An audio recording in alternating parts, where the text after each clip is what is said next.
وسلم علی رسولہ الکریم اما بعد۔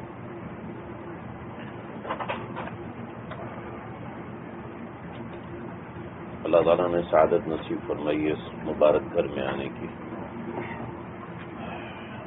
اللہ تعالیٰ بار بار نصیب فرمائے، آپ کو بھی نصیب فرمائے، مجھے بھی نصیب فرمائے، ہمارے جتنے بھی لوگ ہیں ان سب کو نصیب فرمائے۔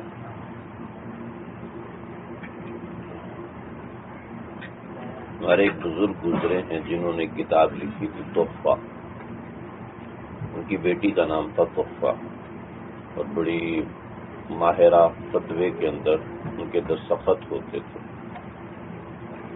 اور عالم اسلام کو چیلنج کیا کہ کوئی اس کی شرح لکھ کر لائے، اور جو اس کی شرح لکھ کر لائے گا تو اس کی اپنی بیٹی سے شادی کریں گے۔ تو 5000 شروحات لکھ دی گئی، 5000 شروحات فقہاء نے، علماء نے لکھی، اور ان میں سے ایک جو شرح تھی بدایہ الثنایا،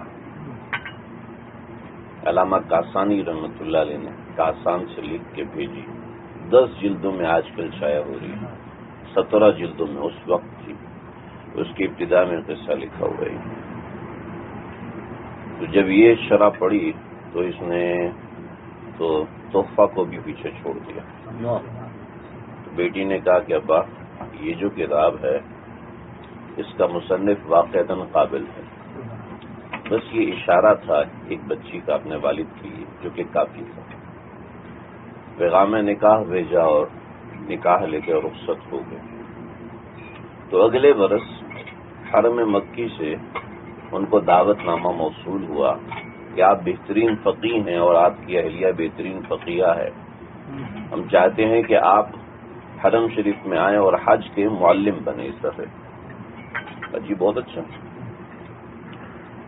یہ چلے ہیں وہاں سے حرم پہنچے ہیں تو بادشاہ اور ملک خود پہنچا ہوا، اور اس نے لکھا کہ حج ہو گیا، حج کے بعد آپ حرم شریف میں بیٹھیں اور فتویٰ دیا کریں، قضاء کے فیصلے آپ یہاں پر کیا کریں۔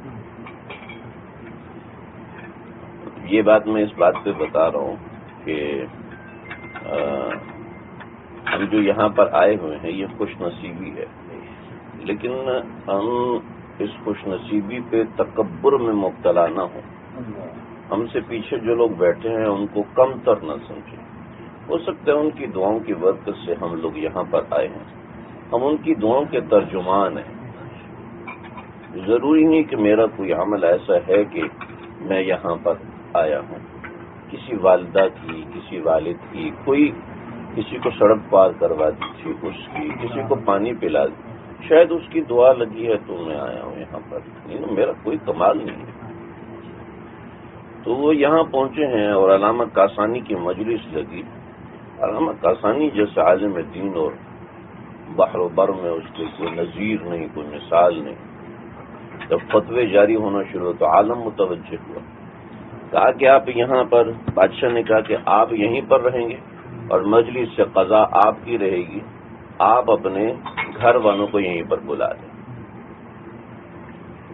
تو علامہ کاسانی رحمۃ اللہ علیہ نے عہدہ قضا قبول کیا اور خط لکھا، اور خط لکھ کے اپنی اہلیہ کو بھیجا کہ یہ خط ہے میری طرف سے اور مجھے یہاں پر عہدہ قضا کا ملا ہے، اللہ نے بڑی عزتیں دی ہیں، بڑا مقام دیا ہے، لہذا یہ میں بھیج رہا ہوں، اور اس رکے کے بعد تمہارے لیے بہترین انتظام ہوگا، تمہیں رخت پر بٹھائیں گے اور بڑی عزت کے ساتھ تم کو لے کے آئیں گے کہ فقہا میں خواتین فقہا کی بڑی ضرورت ہے۔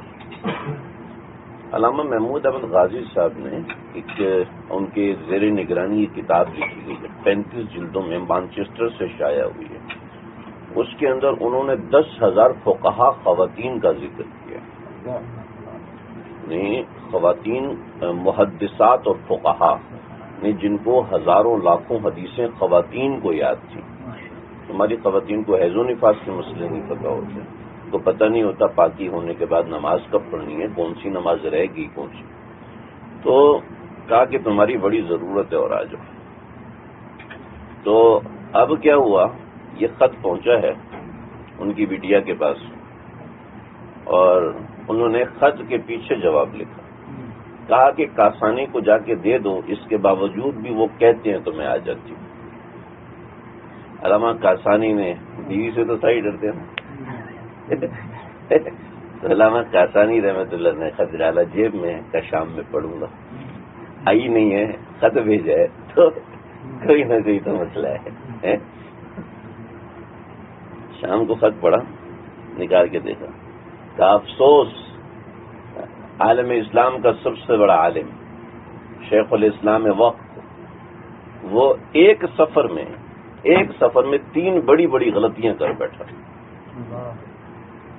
کیا غلطیاں نیچے لکھا. نمبر 1، عہدہ قضا امام ابو حنیفہ سے لے کر آپ علیہ الصلوۃ والسلام تک، اور آپ سب نے منع کیا عہدہ قضا قبول نہیں کرنا.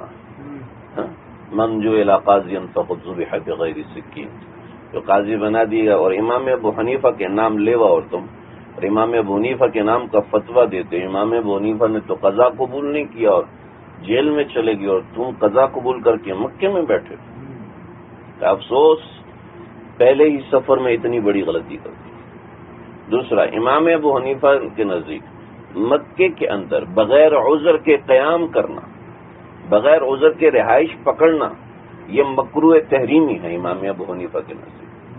تو یہاں اگر مزاج میں گناہ ہے اور یہاں اس حدود میں رہ کر اس نے گناہ کیا تو کیا حشر ہوگا. مزاج میں فلمیں دیکھنا ہے، مزاج میں یوٹیوب دیکھنا ہے، مزاج میں گانے سننا ہے، اور حرم پاک میں بیٹھا ہوا گانے سن رہا ہے، حرم پاک میں بیٹھا ہوا لڑکیوں کی تصویریں دیکھ رہا ہے، تو کتنا بڑا گناہ ہے. امام ابو حنیفہ نے مکروہ تحریمی لکھا ہے کہ نہ، رہائش نہ رکھو.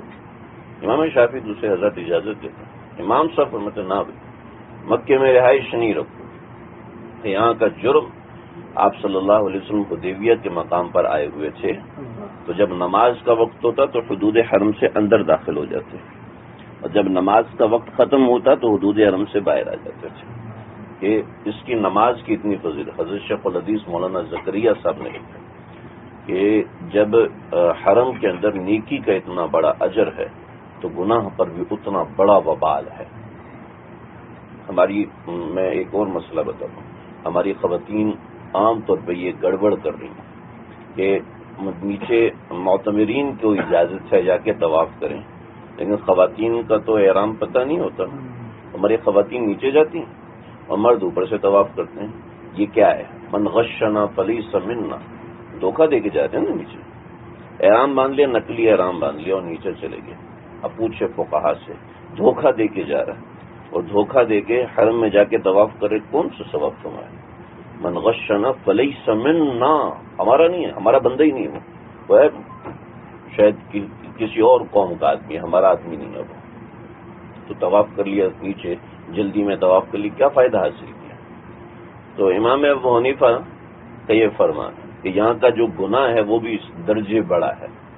اللہ اکبر.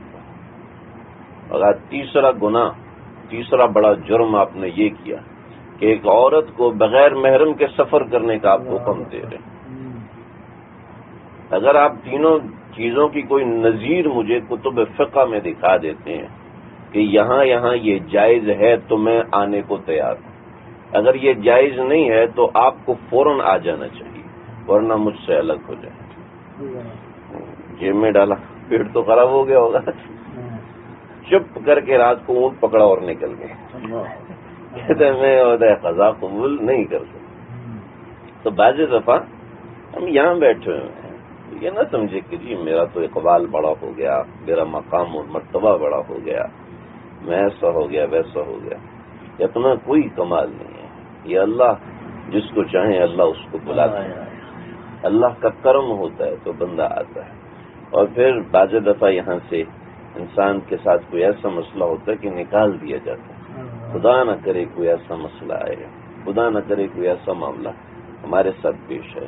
یہاں عاجزی مطلوب ہے، تضرع مطلوب ہے. حد الامکان یہاں 3 قسم کی کیفیات پیدا ہوتی ہیں. ابتدا میں آتا ہے پورے جوش کی کیفیت ہوتی ہے، ایسے پورا جوش دار ہوتا ہے یوں. پھر آنے کے بعد کیفیت نیچے گرتی ہے. پھر تھوڑے دنوں میں یار آیا ہوں یار پیسے لگائے یہاں پر، پھر کیفیت اوپر جاتی ہے اور بالآخر مایوس ہو جاتا ہے، مارکیٹوں میں گھوم جاتا ہے اور کیفیت نیچے. ہماری کیفیت ایم بن جاتی ہے، ایم کی کیفیت بنتی ہے ہماری، کہ ہم شروع میں بہت. حضرت شیخ الحدیث حضرت مولانا زکریا صاحب رحمۃ اللہ علیہ نے لکھا ہے کہ 3 قسم کی کیفیات بنتی ہیں یہاں پر. بہت جوشیلی کیفیت، بالکل گری ہوئی کیفیت، اور دوبارہ اٹھنے والی کیفیت. یہ کیفیات نہیں بننی چاہیے.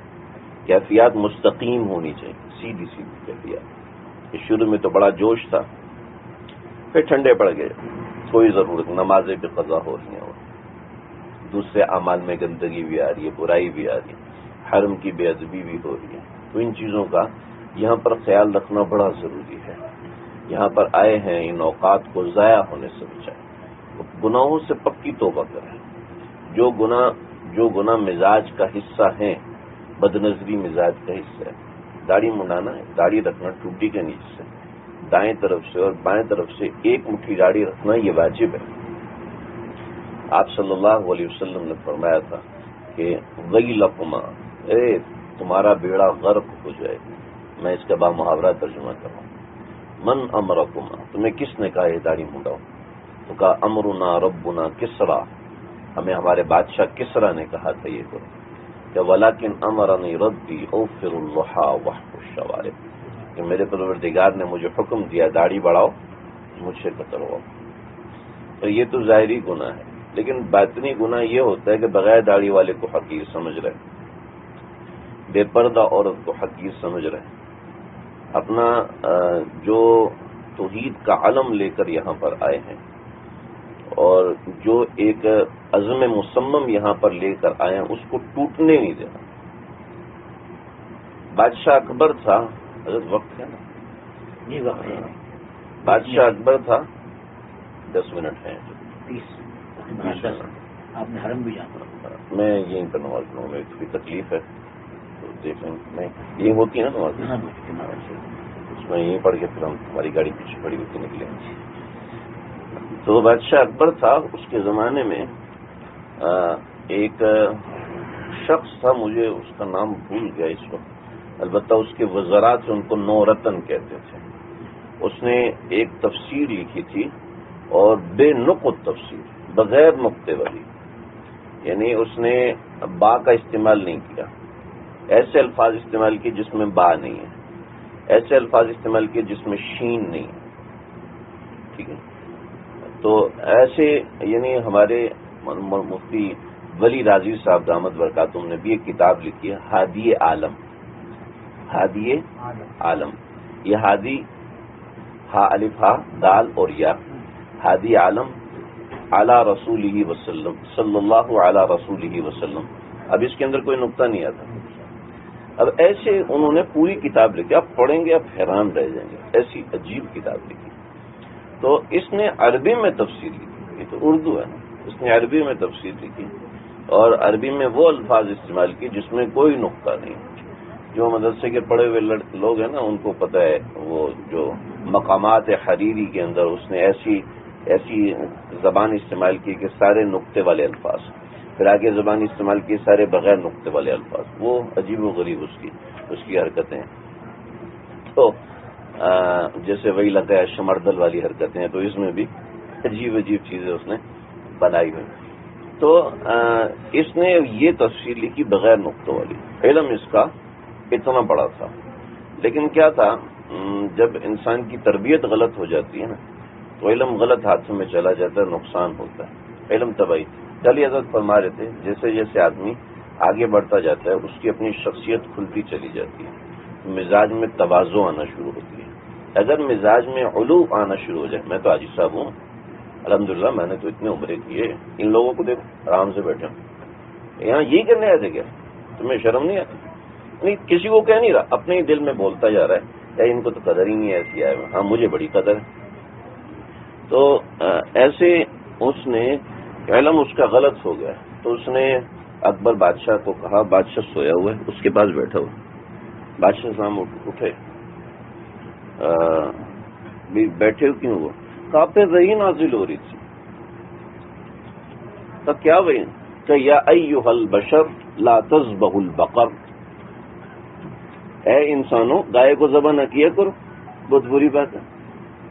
فإن تذبحوا البقر فما واقعه السقر، اگر تم گائے کو ذبح کرو گے تو تم جہنم میں جلو گے. یہ آپ پہ اللہ کی وحی نازل ہوئی. اچھا بھی لکھ لو، یہ میرے اوپر وحی نازل ہوئی. ایسے اس نے کلمات جوڑ کے بادشاہ کو گمراہ کیا. تو اس زمانے میں چونکہ بادشاہ تھا اور بادشاہ ہر ایک کو ایسے مال و انعام دیتے تھے، ظاہر بات ہے کسی کی ہمت نہیں ہوتی تھی آگے جواب دینے کی، تو کسی کی ہمت نہیں ہوتی تھی کہ ان کو غلط کہنے کی. تو مشائخ نے سلسلہ در سلسلہ، یہ ابن الحسن عباسی صاحب رحمۃ اللہ نے لکھا ہے، یہ سلسلہ در سلسلہ یہ بات نقل کی کہ سرہند کا ایک علاقہ قائم ہوگا، وہاں سے ایک شخص اٹھے گا جس کا نام احمد ہوگا. وہ احمد جو ہے وہ دین کو دوبارہ طریقے سے دوبارہ ایک کار تجدید دے گا، یعنی مجدد الفسانی.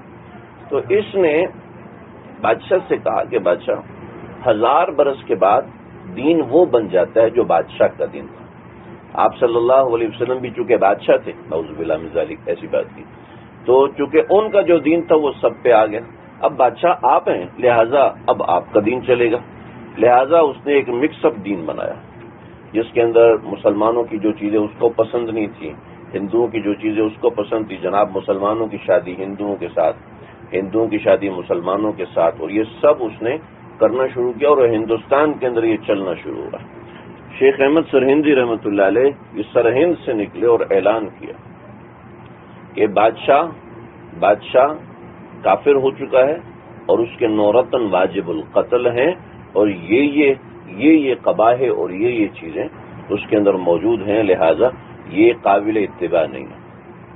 بادشاہ کے دربار میں نظام الملک جو بادشاہ کا وزیر تھا وہ بھی شیخ احمد سرہندی کا مرید تھا، اور یعنی انہی کی مجلس میں جاتا تھا، اسی وجہ سے اس کا ایمان اور دین محفوظ تھا. تو لوگوں نے کہا کہ بادشاہ سلامت اس بندے کو بلاؤ، یہ تو آپ کے خلاف چلتا جا رہا ہے. تو نورتن نے کہا کہ اگر آپ اس کو بلائیں گے نا تو یہ مشہور ہو جائے گا. تو آ کہ آپ کا مد مقابل تو کوئی ہے نہیں، آپ تو خدا ہیں، آپ کو کوئی مد مقابل تھوڑی ہو سکتا ہے. تو اسی اسنا میں اکبر بادشاہ فوت ہو گیا. تو اس کا بیٹا محی الدین وہ آیا اور اس کو بادشاہ بنا، جہانگیر، محی الدین جہانگیر. محی الدین اس لیے کہتے کہ اس نے دین کو دوبارہ زندہ کیا. تو جہانگیر جو ہے وہ بادشاہ بنا، اور وہ نور جہاں سے شادی کر چکا تھا، جو کہ مذہب اور دین تو کچھ تھا بھی نہیں اس کے پاس. تو اس نے دیکھا جو ایک بڑے ہوتے ہیں نا وہ تھوڑے تحمل والے ہوتے ہیں، جو ان کے نیچے چھوٹے آتے ہیں نا ان میں تحمل نہیں ہوتا. یہ عام طور پہ دیکھا گیا. باپ نے بڑے ہو کے ایک خانقاہ بنائی، سیٹ بنائی، ایک تخت بنایا، ایک اپنی نشست قائم کی، پوری زندگی محنت کی. جو بیٹا آتا ہے نا اب بس یہاں یہ غلطی ہوئی ہے، یہ بات مجھے سمجھ میں نہیں آتی ہے بس، ٹھیک ہے. تو عام طور پہ اولادیں یہ غلطیاں کر، جب وہ خود 40-50 سال کے ہوتے ہیں پھر کہتے ہیں ہاں یار میں نے یہ غلطی کی تھی. ان کو سمجھ میں آتی کیونکہ ان کو سیٹ مفت کی ملی ہوتی ہے، انہوں نے خود اس پہ محنت نہیں کی ہوتی، خود اس پہ روئے نہیں ہوتے، گڑ گڑائے نہیں ہوتے، عاجزی و تضرع نہیں کیا ہوتا، اور خود انہوں نے بھوکی راتیں گزاری نہیں ہوتی. تو ان کو وہ چیز آ سکتی بھی نہیں ہے جب تک وہ خود محنت نہیں. آپ بیتی پڑھیں، اکابر کی زندگی پڑھیں، اس میں وہ چیزیں ملتی ہیں انسان کو زندگی کے ہر موڑ پہ فائدہ دیتے ہیں. جہانگیر نے کہا بلاؤ اس مولوی کو. یہ کون ہوتا ہے؟ میرے ابا کے نام کے خلاف اٹھنے والا، لے کے آؤ اس کو، میں اس کو سیدھا کروں. اب اس نے ایک ترتیب بنائی تھی، یوں سیڑھیاں لگائی ہوئی تھیں، یوں سیڑھیاں لگاتے لگاتے لگاتے یوں، اور پھر سیڑھیاں لگاتے لگاتے یوں، یعنی ایک وی شیپ سیڑھیاں بنائی ہوئی تھیں.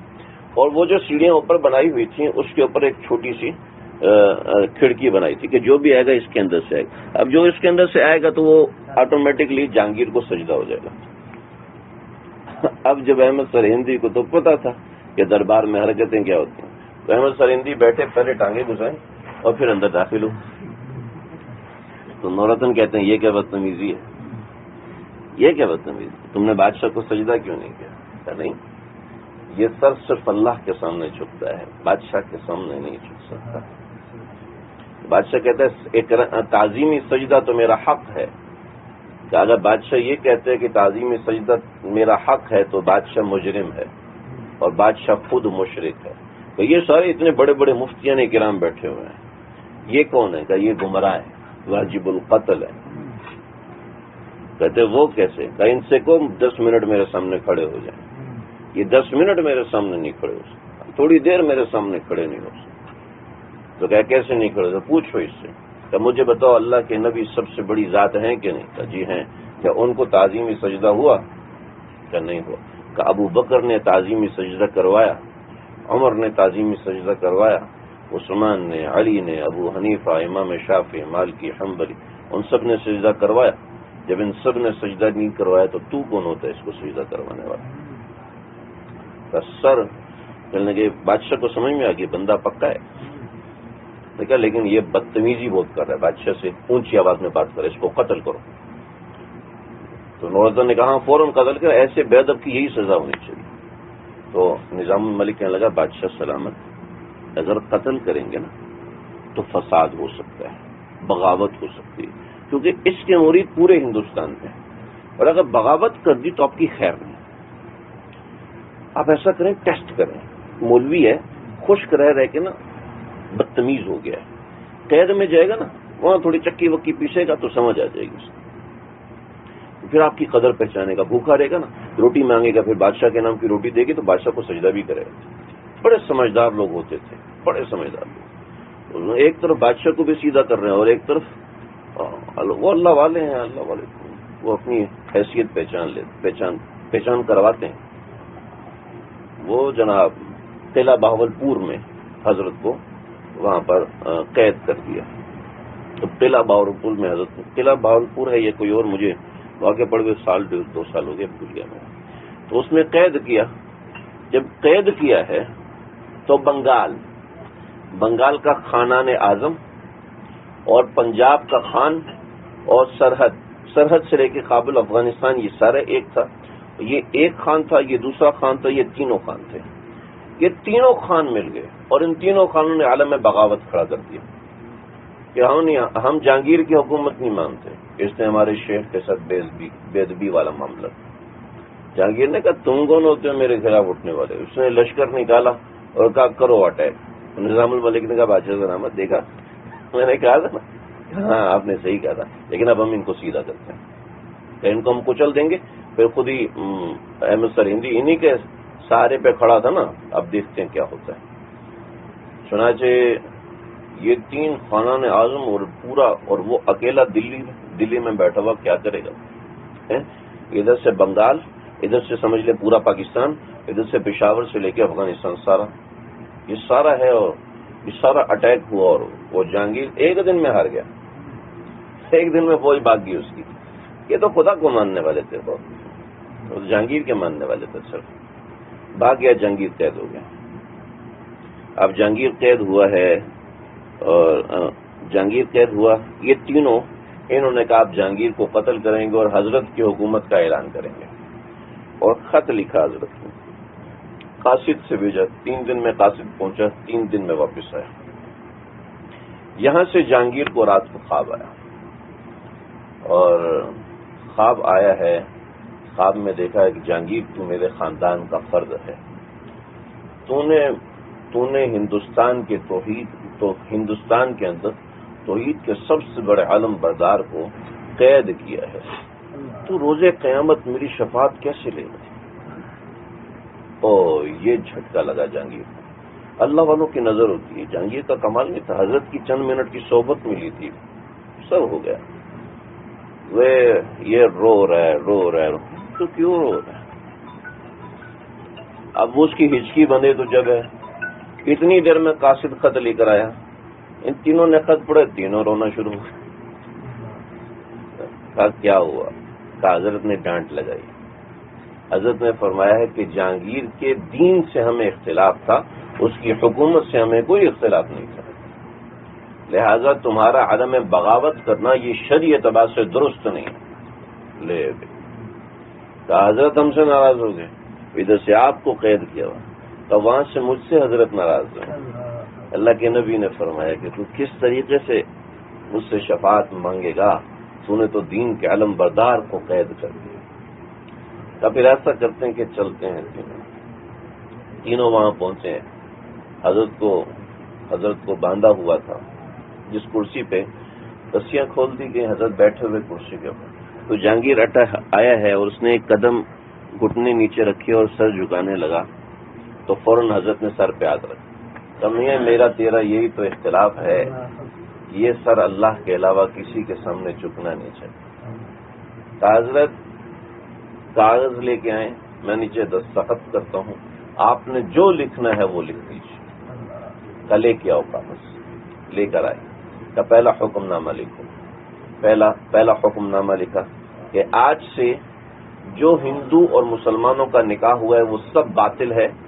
مسلمان اپنی بیٹیاں ہندوؤں سے واپس لے لیں اور مسلمان اپنے بیٹے ہندوؤں سے واپس لے لیں۔ جو نکاح ہوئے اور جو اولاد ہوئی ہے وہ اس سب کا حکم باطل ہے، علماء مل کے فیصلہ کریں۔ پھر اس کے بعد دوسرا حکم، پھر اس کے بعد 9 حکم لکھوائے اور اس کے نیچے جہانگیر نے دستخط کیے۔ دستخط کرنے کے بعد جہانگیر کو بھی۔ تو یہ میں سارا واقعہ سنا، اس کا سینیریو آپ کو بتاؤں۔ یہ مجدد الفسانی واپس سرہند گئے، وہاں پر حضرت کے ہمسائے میں ایک شرابی تھا اور اس نے ایک دن پہلے ڈاکہ مارا۔ تو حضرت کا جو مرید تھا اس نے پولیس کو اطلاع کی، وہ اس بندے نے ڈاکہ مارو، یہ شراب بھی پیتا ہے، لہذا اس کو لے کے جاؤ۔ چنانچہ پولیس آئی اور لے کے چلی گئی۔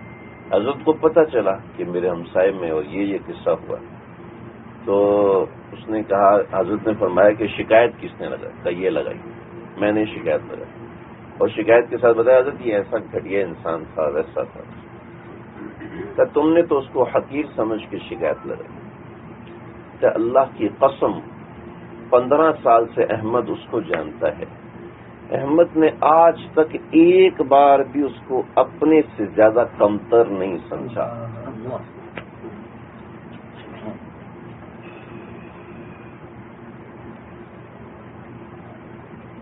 ہم بزرگوں کے نام لیوا ہوتے ہیں، ہم جو لوگ بزرگوں کا نام نہیں لیتے ہم ان کو حقیر سمجھتے ہیں، اور گناہ کبیرہ، بہت بڑا گناہ کبیرہ کر رہے ہوتے ہیں، بہت بڑا گناہ کبیرہ کر رہے ہیں۔ اس کو پتہ نہیں ہے، اس کو عقل ہی نہیں ہے۔ آئے نا ہمارے حضرت کی صحبت میں تو اس کو سمجھ آئے۔ میرے بھائی ماشاءاللہ بہت بڑے عالم ہیں، وہ ایک پاکستان کے بہت بڑے عالم اسلام کے بہت بڑے بزرگ ہیں۔ انہوں نے اعلان کیا، نام کا اعلان کیا، آئیں۔ میں نے کہا خلافت نہیں لی خلافت۔ تو کیا ہوا کہ وہ ہمارے ایک ساتھی، ان کے ساتھ ملاقات ہوئی تو مجھے کہنے لگے اگر بزرگوں سے تعلق ہو جائے نا تو اللہ تعالیٰ ان کو چمکا دیں گے۔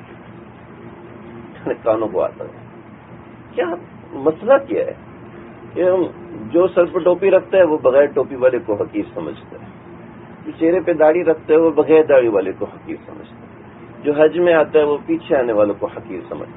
شیطان ایسا چکر چلاتا ہے کہ ساری عبادت کو ضائع کرنے کی کوئی ضرورت نہیں، ہم خود تباہ کر دیتے ہیں، ہم خود اس میں پھپھوندی لگا کے، خود اس میں زہر ڈال کے نا اس کو تباہ کر دیتے ہیں۔ کہ یہ ایک ایسی چیز ہے، ایک ایسا عمل ہے، دل کا عمل، کہ خود نیک عمل کریں اور دوسروں کو دیکھنا شروع کر دیں۔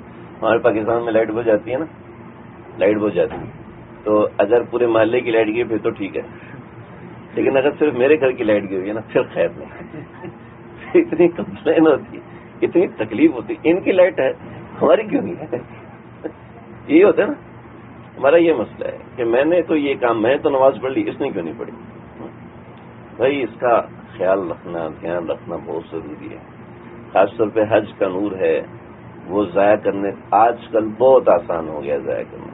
ایک تو یہ ہے، اور ایک دوسرا موبائل فون۔ حج کا نور ہے، منٹوں سیکنڈوں میں ضائع ہوتا ہے، پتہ ہی نہیں چلتا۔ یوٹیوب کھولا، اس میں فلمیں چالو کر دی، اس میں فنی کلپس چالو کر دی، اس میں شارٹ آڈیوز، شارٹ ویڈیوز چالو کر دیں، وہ دیکھ رہے ہیں، سمجھ رہے ہیں کہ جناب میں تو حج کر کے ہوں، الحمدللہ حج کیا کعبے کا اور گنگا کا اشنان بھی، خوش رہے رحمان بھی، راضی رہے شیطان بھی. یہ تو بات نہیں ہے. فکر کے ساتھ حج ہو تو یہ زندگی بدلی کرتا ہے. اگر حج کے بعد زندگی بدلی نہیں ہو رہی تو سمجھ لیں حج قبول نہیں ہے، ساری محنت ضائع ہو گئی. ہاں اللہ بہت بڑے ہیں، قاری صاحب کی وجہ سے، فلاں کی وجہ سے ہو سکتا ہے میرا حج قبول کر لیں، لیکن میں خود تو اس کو ضائع نہ کروں. اس کی کوشش کریں. اللہ تعالیٰ مجھے آپ کو ہم سب کو سمجھنے کے عمل کرنے کی توفیق عطا میں دعا بھی فرما دی. آپ سنائیے. آپ نے بیان کی ہے، دعا بھی آپ کی اچھی لگے گی. بسم اللہ الرحمن الرحیم. الحمدللہ والصلاة والسلام على سيد الأنبياء وأشرف الأنبياء وأكرم الأنبياء والمرسلين. ربنا تقبل منا إنك أنت السميع العليم وتب علينا إنك أنت التواب الرحيم. اے اللہ ہماری حاضری کو قبول فرما دیجیے. اے اللہ ہم سے جو کمیاں ہو رہی ہیں، جو کوتاہیاں ہو رہی ہیں، جو وقت کا ضیاع ہو رہا ہے، جو اعمال میں کمی ہو رہی ہے، اپنی کمزوری کا اعتراف کرتے ہیں، آپ سے اپنی کمیوں کی معافی مانگتے ہیں. اے اللہ آپ کریم ہیں، آپ بڑے ہیں، آپ ہماری کوتاہیوں کو معاف فرما دیجیے. اے اللہ آپ ہماری کوتاہیوں کو معاف کر دیجیے. اے اللہ تجھے تیری ذات کا واسطہ، رسول اکرم صلی اللہ علیہ وسلم کا واسطہ. ہمارے اعمال میں وہ جان نہیں ہے، ہمارے اعمال میں وہ طاقت نہیں ہے. یہ تو اس قابل ہیں کہ کبھی بھی اس سرزمین سے دھکا دے کے نکال دیے جائیں، لیکن آپ کریم ہیں، آپ نے پردہ رکھا ہے. آپ کریم ہیں، آپ نے اپنے کرم کا آسرا رکھا ہے. ہماری کمیوں کو معاف فرما دیجیے، ہماری کوتاہیوں کو معاف فرما دیجیے. کئی ہزار لوگوں نے دعاؤں کا کہا ہے. اے اللہ ان سب کی دعاؤں کو ان کے حق میں قبول فرما دیجیے. اے اللہ ان کی دعائیں ان کے گھر والوں کے حق میں، ہمارے حق میں، ان سب کے حق میں قبول فرما دیجیے. جو لوگ بیمار ہیں اللہ سب کو شفا عطا فرمائیے. بے اولادوں کو نرینہ صالح اولاد کی دولت سے نوازیے. اے اللہ جو لوگ کسی اذیت تکلیف میں ہیں ان کی اذیت تکلیف دور فرما دیجیے. اے اللہ تقریباً ہر آدمی نے اپنے ملک کے لیے ہمیں ترجمان بنایا ہے. اللہ ملک پاکستان کی حفاظت فرمائیے. اے اللہ اندرونی بیرونی طاقتیں ہمارے ملک کو تباہ کر رہی ہیں، اپنے بھی تباہ کر رہے ہیں، غیر بھی تباہ کر رہے ہیں. اے اللہ آپ اس کی حفاظت فرمائیے. سچ بولنے والے اور سچے اور اللہ والے حکمران عطا فرمائیے. اے اللہ والے حکمران عطا فرمائیے جو دین کی سمجھ بھی رکھتے ہوں، دنیا کی سمجھ بھی رکھتے ہوں، اخلاقیات کا پاس بھی رکھتے ہوں، زبان بھی پاک ہو، دل بھی پاک ہو، اعمال بھی پاک ہوں. اے اللہ ایسے حکمران عطا فرما دیجیے. ہماری کوتاہیوں کو کمیوں کو معاف فرما دیجیے. اے اللہ جو دعائیں رسول اکرم صلی اللہ علیہ وسلم نے مانگی ہیں ان سب میں ہمارا حصہ عطا فرمائیے. اے اللہ جن چیزوں سے پناہ مانگی ہے ان سب سے پناہ عطا فرمائیے. اے اللہ ہمارے قاری اسلم صاحب، مولانا قاری اسلم صاحب اس مجلس کو آباد رکھیے، شاد رکھیے، ان کو سلامتی سے رکھیے، تمام آفات سے ان کی حفاظت فرمائیے، کہ اولاد کی حفاظت فرمائیے. اے اللہ اس جگہ کو قیامت تک شاد و آباد رکھیے. ربنا تقبل منا انك انت السميع العليم وتب علينا انك انت التواب الرحيم. وصلى الله تعالى على خير خلقه محمد وآله وسلم.